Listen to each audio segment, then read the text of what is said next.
Eu sou filho de pais. I'm the son of parents from the Methodist Church. When I went out, I would go to the Catholic Church, which was on the way to Father and Mother's church.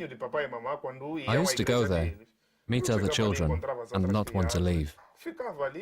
They used to go to their church and would come looking for me on their return.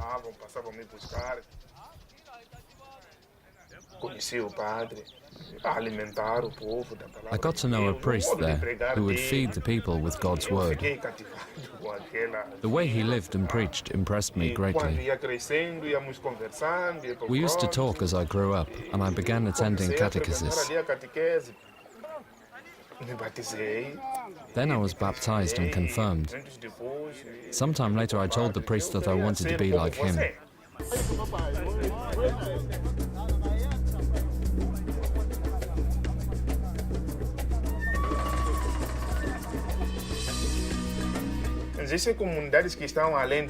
There are communities also beyond the river.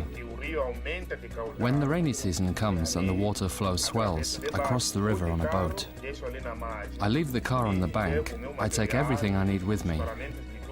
Vestments, liturgical books, my tent, and I cross to the other side of the river in a boat. There are communities some 5-6 kilometers beyond the river. I go there on foot. I don't go alone, rather in the company of 1 or 2 catechists.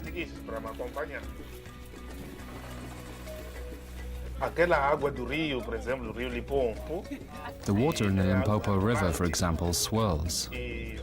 Sometimes the waters toss the boat about and momentarily even take control and change the boat's direction.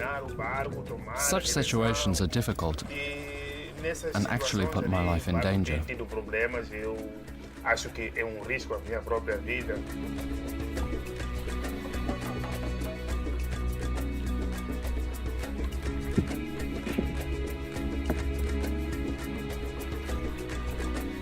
Chiqualaquala ou Mapai é uma zona que está entre parques.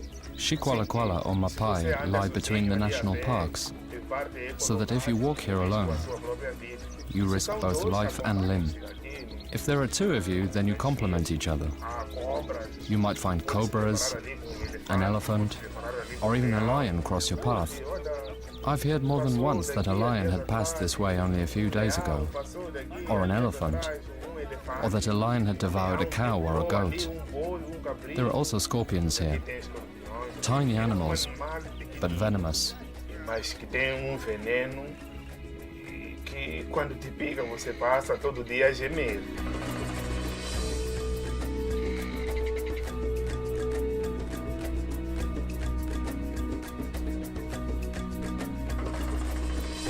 Por que eu me arrisco?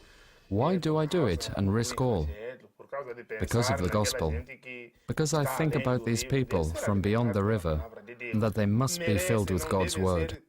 They deserve it. They cannot be left isolated and suffer for want of God's word. That is why, for their sakes, somebody has to take the risk.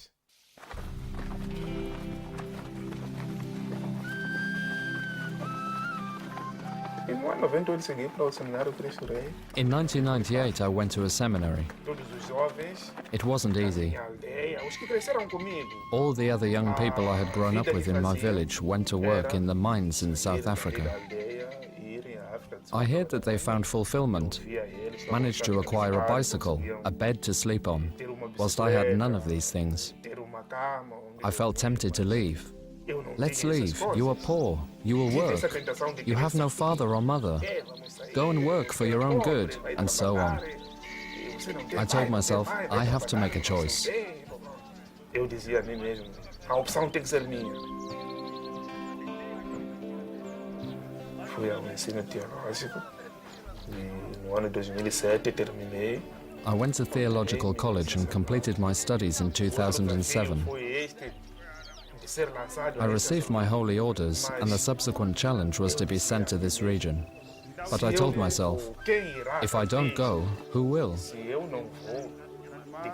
If I don't go, a native inhabitant of Mozambique, of this diocese, one who speaks my country's language, then who is to go? We always wait for someone from Europe, someone from Asia, to come and be acculturated, to learn the language, and to evangelize our brothers. If nobody goes, I will go. Se ninguém vai, eu vou. Ah, então recolhe com a pai.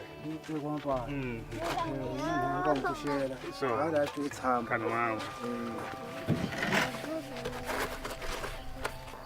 Kambe ke itabala inasoku ivamani.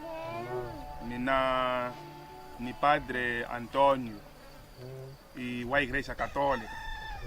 Ni tsamela ngopfu ko sini ya kama pai. So ke nyamuhla swi xuvile ku ni nga tsemakanya mfula lowa Limpopo ku ni ta fika ni mpfuxela haleno. Na mina ni Francisco. Okay. Na mina ni fisuka kwale kama pai. Okay. Kani ngwana ngwa ya kereke ni ana iloko. Kani nyamuhla ka kereke ko kar ulafam. Ngimsindi ko hayi. Wa unga ka kereke linga ko mhana wawe.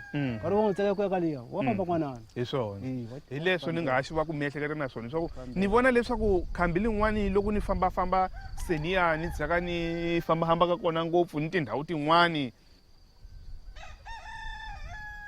A primeira evangelização aqui nesta zona. The first evangelization of the northern part of Xai-Xai Diocese, but especially of Xiqualaquala, began in the 60s, thanks to the Vincentian fathers. They settled in Chisapa, where they built a large church that was widely praised. They also had a school here, to which many students traveled to study. Whilst a little later they also built a boarding school. The missionaries that were here were Portuguese. However, when a civil war broke out between two resistance movements, Renamo and Frelimo, the missionaries had to leave the northern region, because at the time the church was regarded as opium for the people.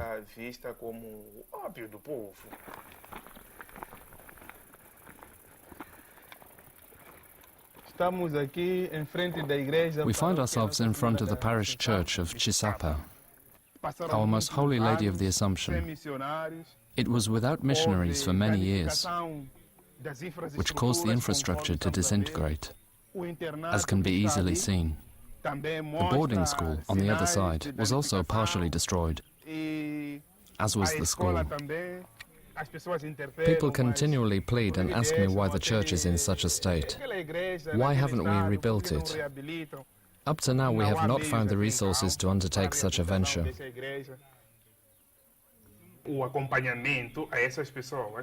The faithful here have no permanent priest.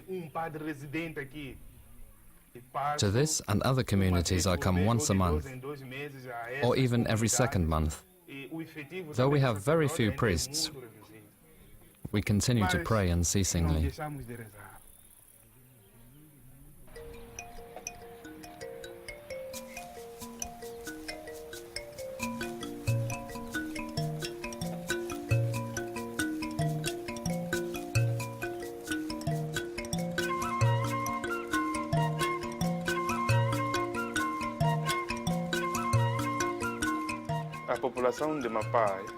The people of Mapai live from farming, but that is only possible during the rainy season.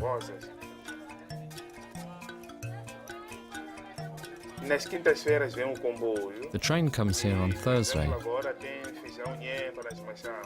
and presently they have nemba beans that they cut and bring here to the main railway station to sell to those people, who then resell them in Maputo. The people of Mapai also live from animal husbandry, of small animals. By selling a chicken, they might be able to buy 2 kilograms of rice or a kilogram of flour. A chicken sale kills their hunger for a few days.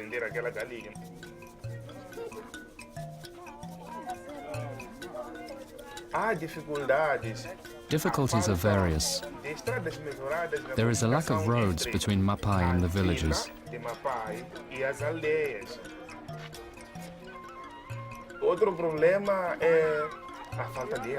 Another problem is the lack of water. Presently, water comes exclusively by rail. The pump here has broken down, so there is no water. But if the railway plumbing fixtures were to fail, for example because of a motor failure, the people would be left without water for 2 to 3 days. What solution? They would have to walk 17 kilometers to the nearest river, and then to carry back 25 liters of water on their heads. Nearly a whole day dedicated to getting water.